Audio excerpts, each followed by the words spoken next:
I just want to thank you all for coming this afternoon. This is Northwest 138 environmental.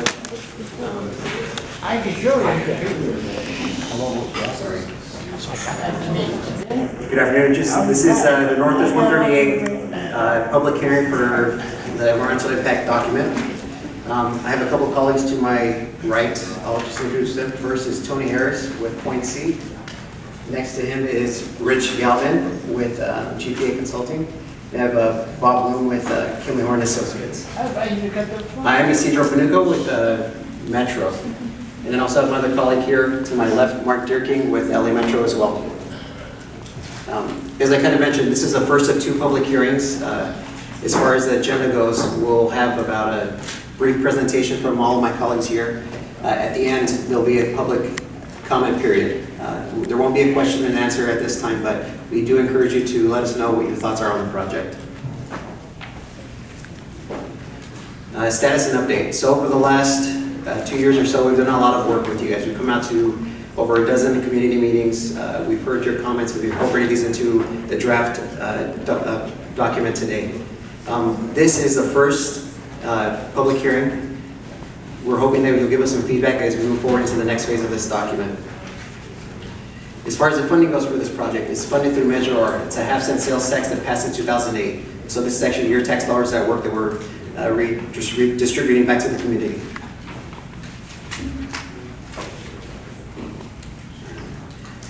In terms of next steps, we'll get your public comments, we'll incorporate these into the final document, and then my colleagues to my right will actually describe the different types of improvements that are going to be detailed in this project. And with that, I'll just turn it over to my colleague, Tony Harris.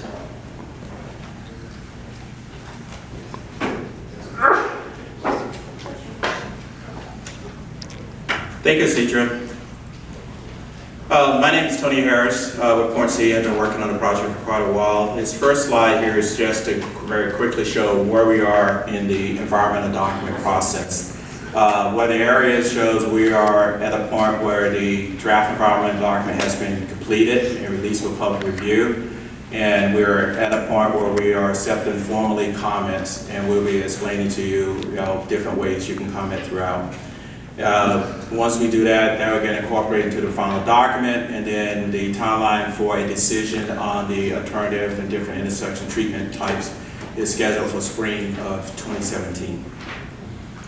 A little background about this and what's the purpose of this draft environmental document. The purpose of it is to provide more detailed information from the studies that have been completed. There's various environmental studies and engineering studies, and is to share that information to decision makers and the public. It also is to give you the results of the performance evaluation of the different alternatives that are included within that document and at the stations here tonight. You will see information that gives you the benefits and the impacts of the various different alternatives, and from both a construction time period, but also from a long-term operational perspective. If there are impacts to identify, then there are some identified, and we'll also discuss how those are proposed to be mitigated. As Isidro has mentioned, and I'm not going to go through all this in detail, but this slide is intended to give you a summary of the outreach that's taken place. The formal public scoping meetings took place in March 2014. There have been open house meetings last year, which some of you attended. There's been various briefing with different elected officials and the various town councils throughout the quarter. And then there's a group of cooperating agencies that have met on several occasions, which includes agencies like the county, CHP, Fish and Wildlife Different Services that we work with along the way. In addition to that, there have been a host of other different stakeholders meetings and various community events, and information has been posted with the project website throughout the quarter. The project, where is the project? The project is along State Route 138, which is known by a lot of you as Avenue D. It stretches from I-5 to State Route 14. It not only includes improvements right on 138 Avenue D, but it also includes improvements at both interchanges, at both the I-5-138 interchange and the 138 and 14 interchange. Background, just to give a little background, is this project is jointly being worked on by Metro and Caltrans. Metro is funding the effort to do the preliminary engineering and also funding Caltrans' effort to complete the environmental document. The project originated from some earlier studies that was done back in 2004 and 2009. There was a larger North County study that was done at that point in time that looked at what highway and roadway improvements need to be done, and it identified this corridor as one of those locations. In addition to that, a more detailed study was done in 2009.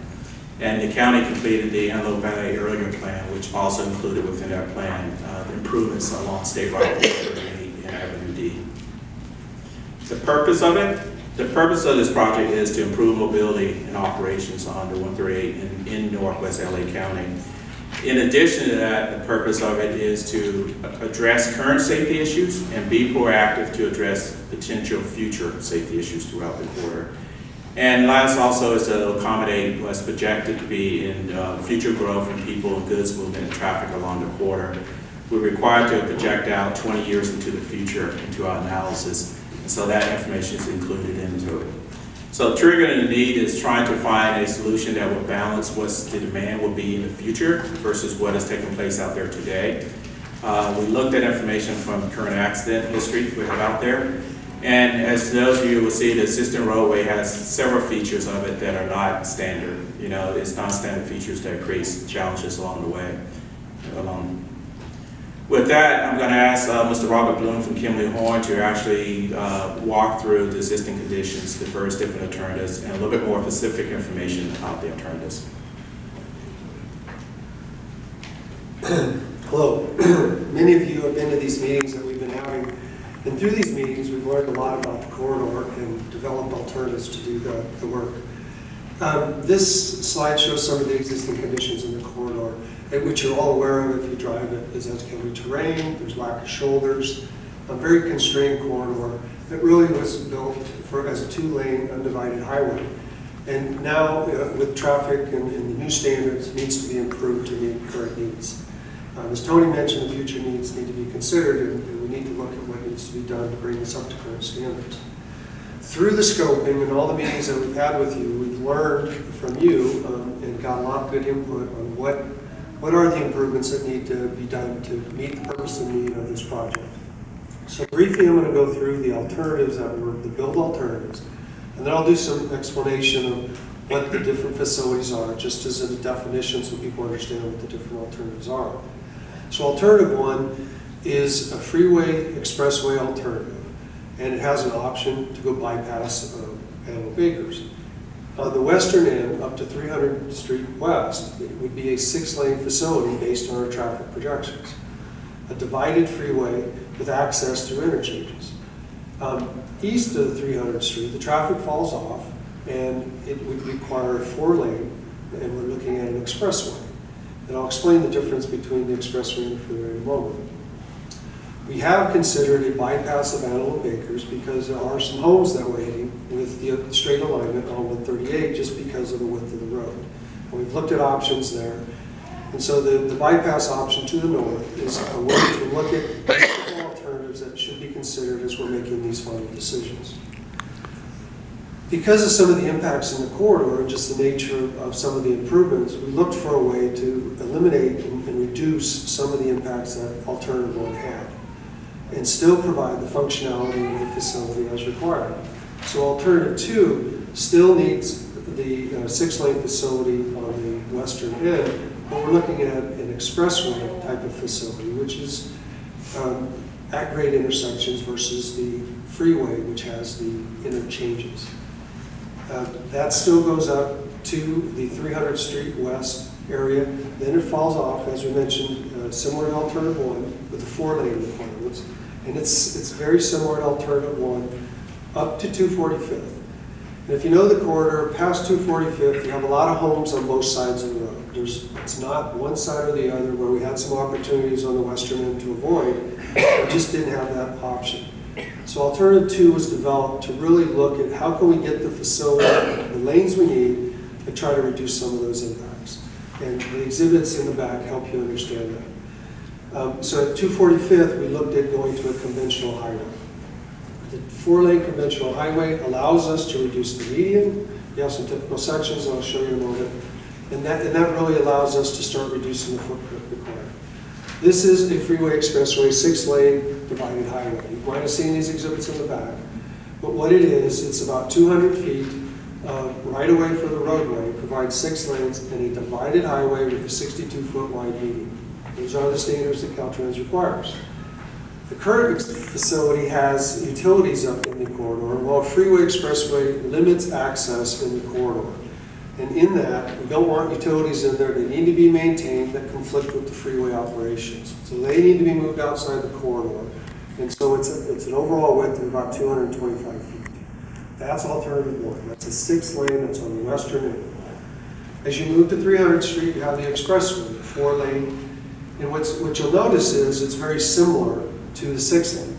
And what Caltrans policy requires is that we just widen the median, which gives them some additional wiggle room in the future if additional demand becomes required.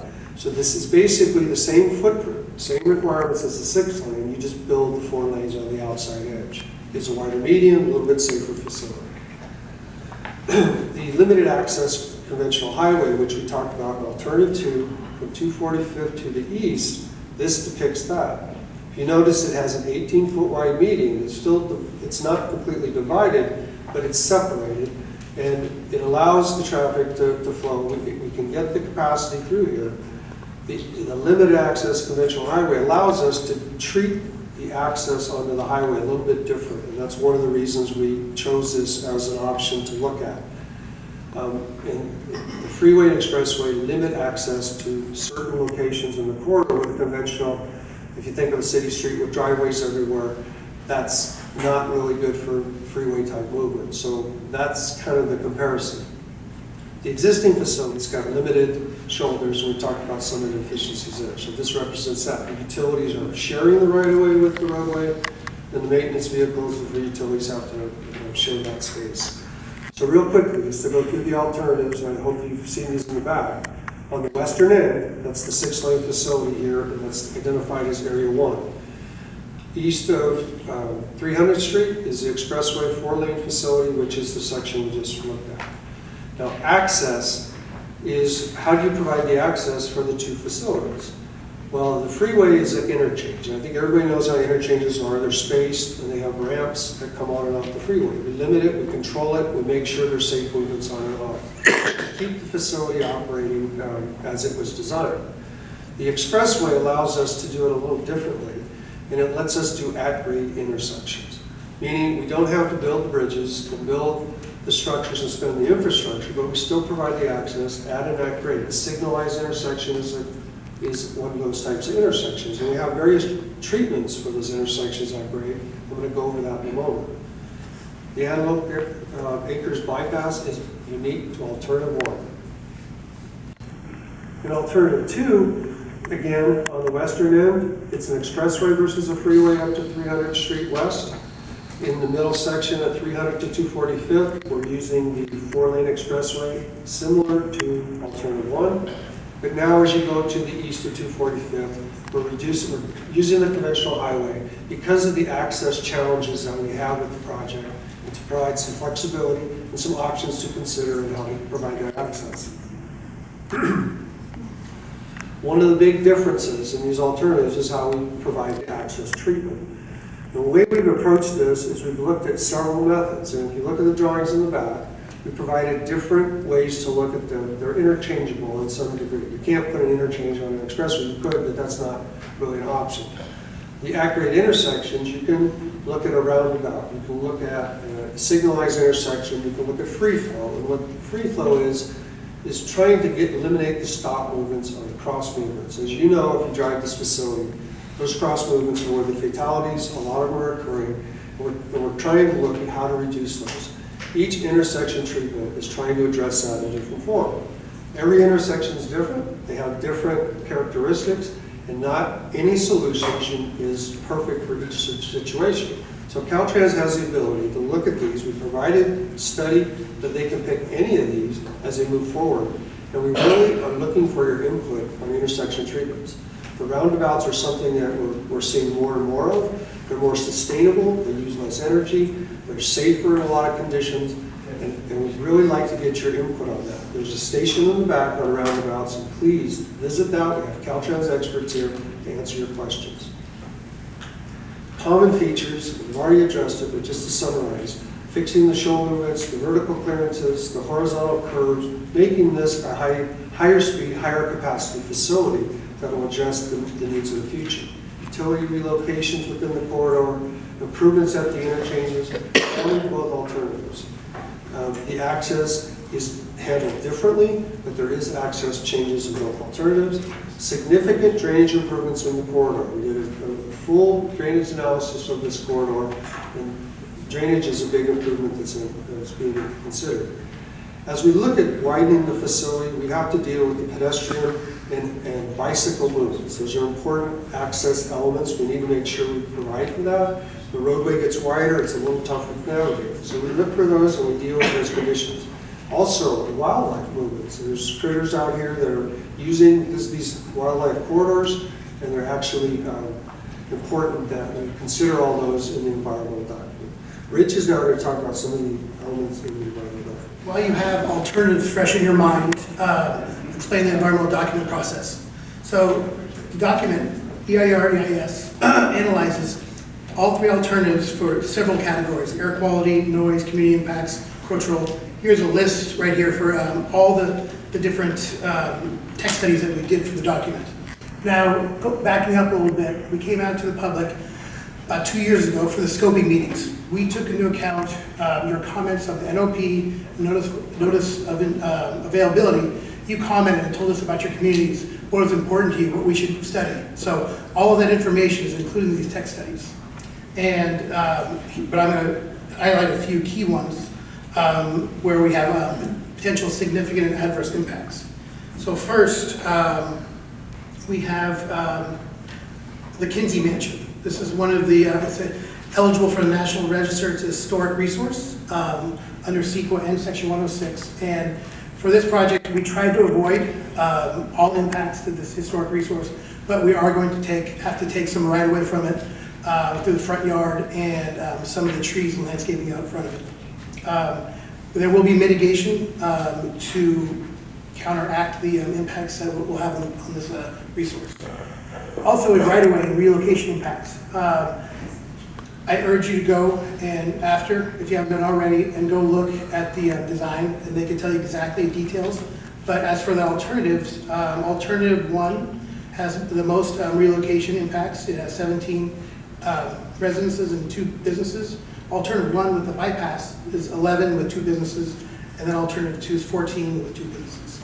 So we have specific details for all this in the open house portion. Noise is another impact. Houses adjacent to the freeway, the noise is going to increase. Not only is the edge of travel going to be closer, but there are more cars coming from the future. So several properties throughout the corridor will have increased noise. Now, there'll be significant impacts. There are several proposals of mitigation throughout the document. One of them, for example, would be insulation for your windows to reduce noise. Air quality, the document analyzed air quality for not only permanent and operational impacts, but also short-term and construction impacts. And the conclusion, there'll be no operational impacts for air quality, but there will be short-term construction impacts. For example, dust, exhaust from the trucks out there. And there'll be several mitigation measures, for example, limiting idling time, or also when high winds, they'll be restricted under construction for grading and also watering out there. Biological resources. There are several special status species. Plant communities, for example, Joshua Tree, they will be impacted, but with avoidance and minimization measures, we'll be able to keep those impacts to less than significant or not adverse. Cumulative impacts. This is a little more complicated. So one of the jobs we have to do is not only look at our project, but look at adjacent projects that are going on throughout the corridor, and look at, as a whole, would we create significant adverse impacts throughout the corridor? And we're currently working with the farmland agency just for taking some of the farmland. Also Joshua Tree woodlands and the California juniper woodlands. So we will have proposed mitigation for all of these things to keep them less than significant.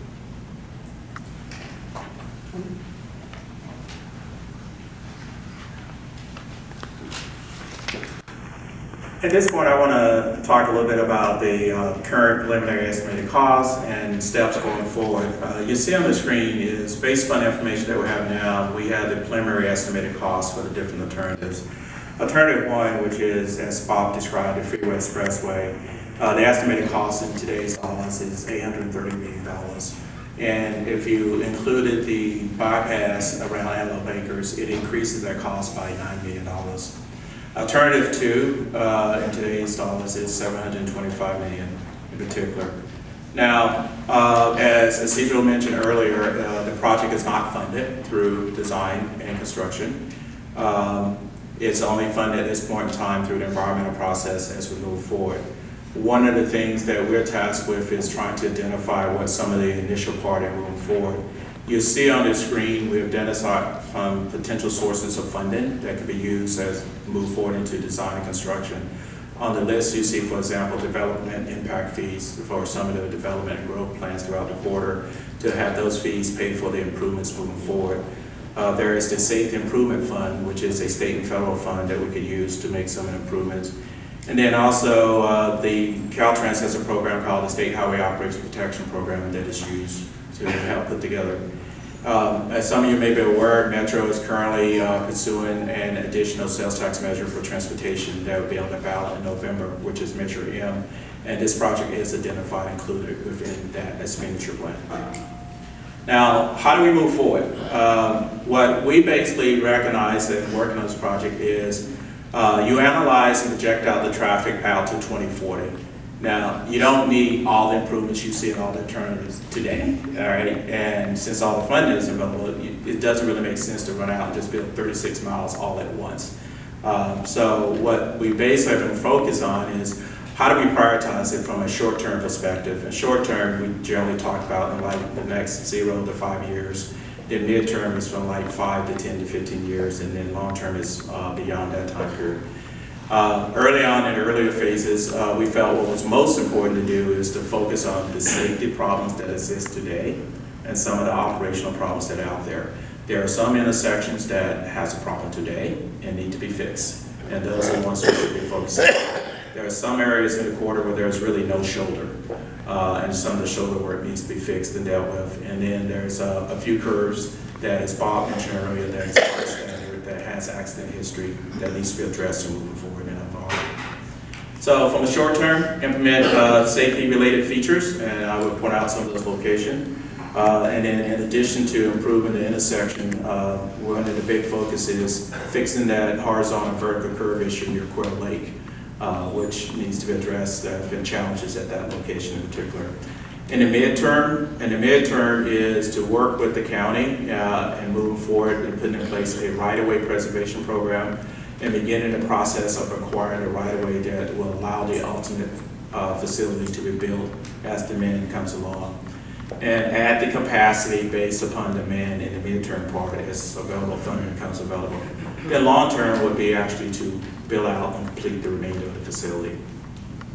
So what do we mean when I'm talking about early short term? Early short term is our desire is to focus on the curve near Quail Lake and to focus on some very specific intersections. This is a list of intersections that we identified that we think potentially we should start with. I'm not going to say that we recite all the ones, but I will highlight some of the key ones. Like there's been challenges at 60th Street, at 90th Street. There's been some challenges along the way that have been brought out. And there's been some challenges at a few of these other locations. The idea would be to go in and make improvements at these locations that are consistent with whatever the selected alternative is, so that we can minimize throwaway and make the improvements to these locations once and have it fit in with the long-term overall plan. So at this point, I'm actually going to turn it over to Mark Durkin from Metro, and he's going to explain a little bit more for us on the next steps.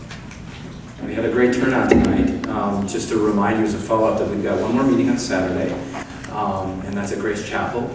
And we invite all of you to come out again if you wish. But really the goal of what we do in the draft environmental impact report is it's a regulated process so that we analyze and look at every option and impact along the corridor. And we're also out here tonight to try to educate you all about the document because they can be sort of intimidating and thick. And we've tried to do that by having the breakout stations in the back with staff here to answer your specific questions. So, but also what we need to do is get public comments on the record. And since we don't really have a format to answer your questions from here at the mic, we prefer that you answer them at the back. So I'm going to open it up for public comment, but I want you to keep in mind that we're not going to be answering any questions. So if you have a question, you can put it on the record, and then we'll address it as a part of the final environmental impact report. So all of your comments, all of your questions get recorded, and these experts over here have to answer it for the final impact report. So it will come out, when that document comes out, you'll see all of your questions and the answers from the agencies. So what you see here, as I mentioned, is the meetings that we've had. Tomorrow will also be a live webcast, so that if you want to sit in your home, or if you have a neighbor that can't get to the meeting, they can watch the webcast there. They can't send in a comment through that webcast, but they can submit it online or in writing, or all of the various methods that we've talked about here. Remember, the public comment period deadline is September 19th. At the public hearings, you can submit your testimony via oral testimony. You can go up to our court reporter here who's standing here, ready to take your comments after the meeting as well. Written comment cards, just like this. They're over on the sideboard. There's boxes and pens. And then electronically, we've got computer stations that you can write your comments that way. Or you can do it later online. We've got a website at Metro that you can do that. The other way is after the public hearing, you can mail letters, U.S. mail, to Ron Kaczynski, Deputy Director of Caltrans, or you can also send emails, and I check those about 3 or 4 times a day. So you can also review the draft environmental impact statement and report at the website. It's all there. It's also on the Caltrans website, and we've also left it at 2 locations in the corridor. We've left it at Legal Market, and the other one was the Lancaster Library. We also have it, if you really want to take a copy of it, we've got some on a hard drive, flash drive that you can take tonight. They're right here. They have the branding and the logo on it, so you can take that with you. So that's the document. We're going to forego the 3-minute speaker rule, but you can come up and we'll call you. If you don't have a card turned in already, Edgar and staff will come around and do that. Since this is for the record, we want you to state your name clearly for the record, and each comment will be addressed in writing in the final EIS. I mentioned that, and again, there's no responses for comments straight here tonight. Once we break, you can ask those questions in the back. It's just part of the process. And then also, you know, be respectful of other speakers, so no clapping or applause or boos or hissing, because we're all here, it's democracy, we're trying to get your input. And then I'll leave this screen up at the end, and these are the other ways that you can provide comment on the environmental impact report. So with that, we will start off with Ron Hawkins.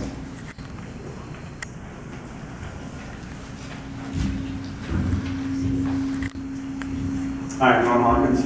I'm concerned about the impact on the traffic patterns for the adjacent streets, for instance, 60th, 70th, 80th, 90th. I'm heading north from, south from Avenue D.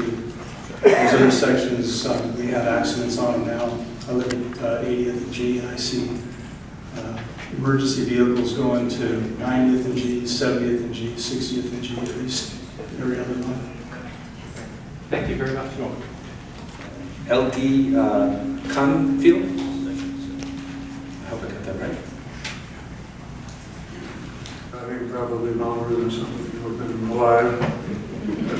I've lived in Illinois, Indiana, Virginia, Maryland, and Oklahoma, in addition to California. I've driven traffic circles. They're horrible. They're wonderful until you get some traffic.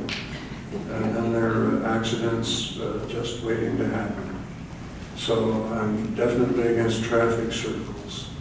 I'm also against interrupting school buses and all the truck traffic and all the people.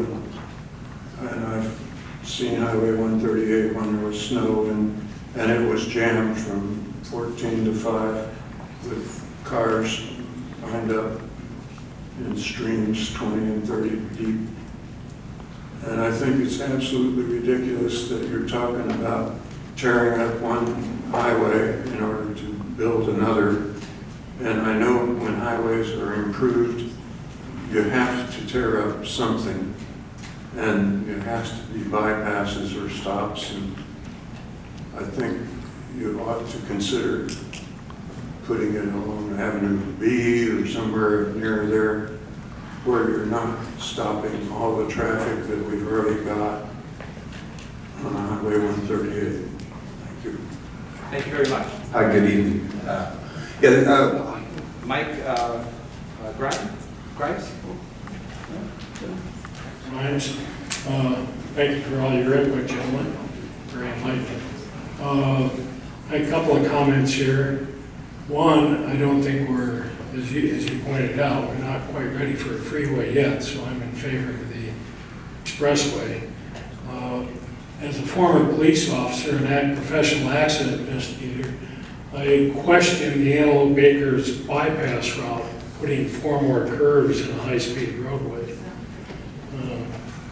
And other than it costing more, I think it'd be easier and safer to go in a straight line and spend less money. The other thing that I want to point out is the people that bought and built on the highway obviously wanted to live on the highway. The people in the country got away from the highway to stay away from it. And the bypass is going to make both groups unhappy. Thank you. Don Goschel with the Antelope Valley Audubon Society.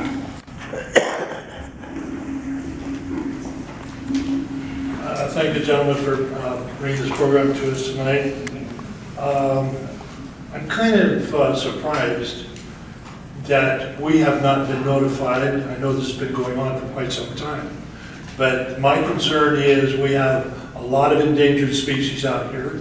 We have endangered birds, we have endangered plants, and yet Audubon Society knows nothing about it. Why?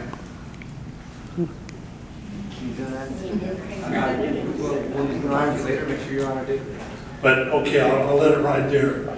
But in the future, I want to be a part of this as an Audubon representative of the entire Antelope Valley.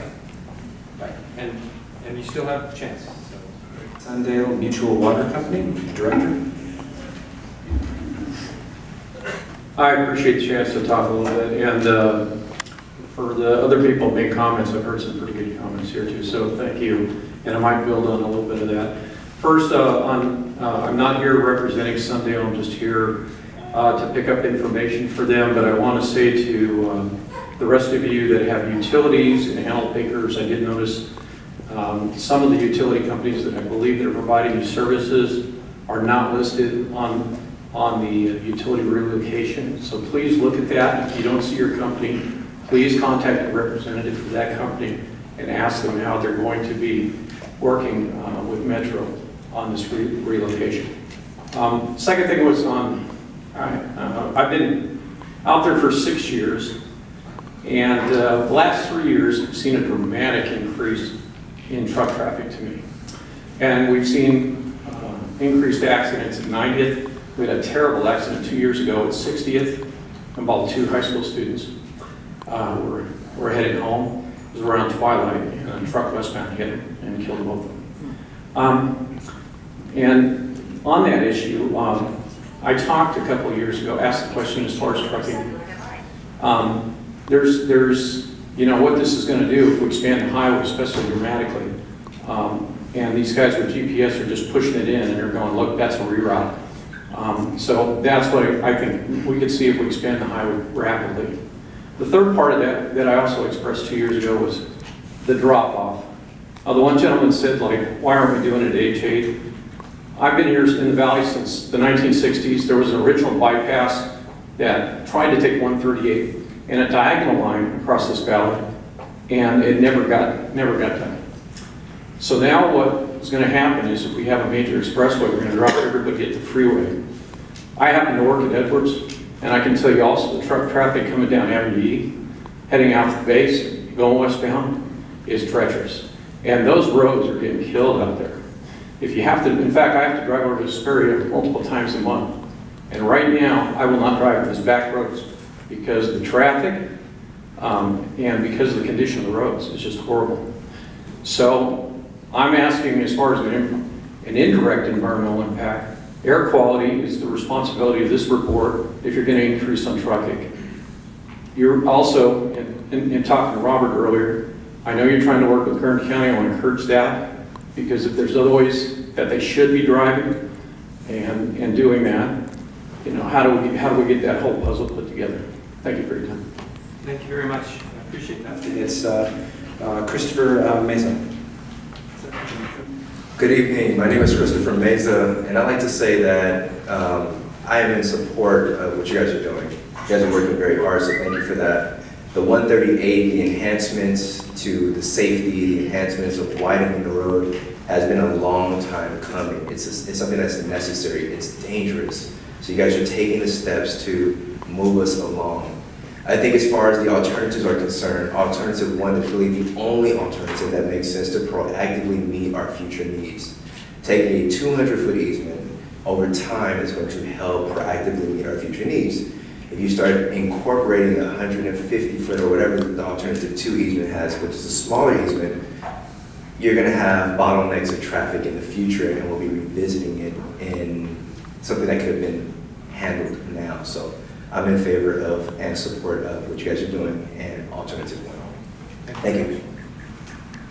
Thank you. At this point, I'm going to just sort of close the public testimony until Saturday, and we'll reopen it for additional comments. You all are welcome to come back to that meeting as well. Appreciate everybody coming out tonight. We are going to still hang around. If you've got questions, now that you saw the presentations, people in the back. But if you have a comment for the record, you need to put it over with the court reporter or put it down. That's really important. I want to stress that.